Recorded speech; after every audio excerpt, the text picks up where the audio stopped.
সামনে আগমন করতেছে রমজানুল মুবারক। এই রমজান মাস এমন একটি মাস, অন্য কোন ইবাদত নিয়ে এতটা গবেষণা করতে হয় নাই, এটা গবেষণা ততটা করতে হয় নাই।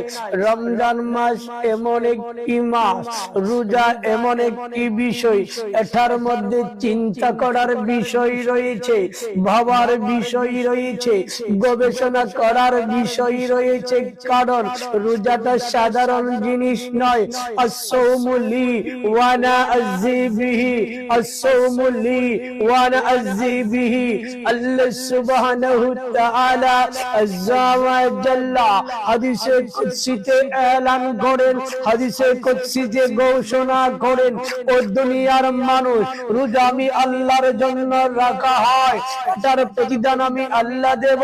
কিন্তু একটা বিষয় আমি বলতে চাই, নামাজ পড়লে দেখা যায় আপনি নামাজ পড়লেন, আমার আপনার দুইটি কাঁধে দুইজন ফেরেশতা দিয়েছেন।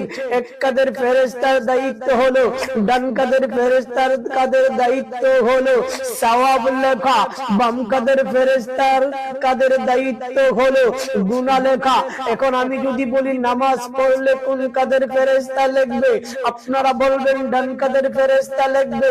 হজ করলে কোন কাঁধের ফেরেশতা লিখবে, আপনারা বলবেন ডান কাঁধের ফেরেশতা লিখবে। কুরবানি দিলে কোন কাঁধের ফেরেশতা লিখবে, আপনারা বলবেন ডান কাঁধের ফেরেশতা লিখবে। দান করলে কোন কাঁধের ফেরেশতা লিখবে, আপনারা জবাব দিবেন ডান কাঁধের ফেরেশতা লিখবে। আপনি যদি বলি সদকা করলে কোন কাঁধের ফেরেশতা লিখবে, আপনারা জবাব দিবেন ডান কাঁধের ফেরেশতা লিখবে।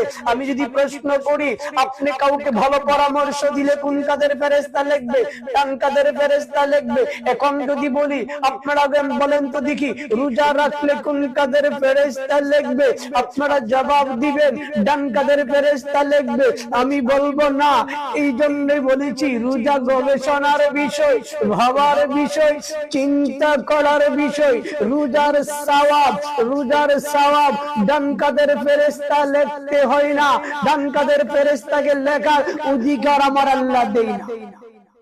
আমার আল্লাহ ডান কাঁধের ফেরেশতাকে রোজার সওয়াব লিখতে দিবেন না। কারণটা কি? আর কারণটা কি? রোজা এমন একটা বিষয়, রোজার বাজেট একটা ফেরেশতাকে দেওয়া হয়েছে, তোমরা 1 থেকে 10 গুণ 27 গুণ কোন একটা আমলকে 700 গুণ পর্যন্ত বৃদ্ধি করতে পারবে, এটা ফেরেশতাদেরকে বাজেট দেওয়া হয়েছে। আর রোজা এমন একটা সওয়াব যেটা বাজেটের সীমার বাইরে, ফেরেশতা লেখার অধিকার রাখে না। তারা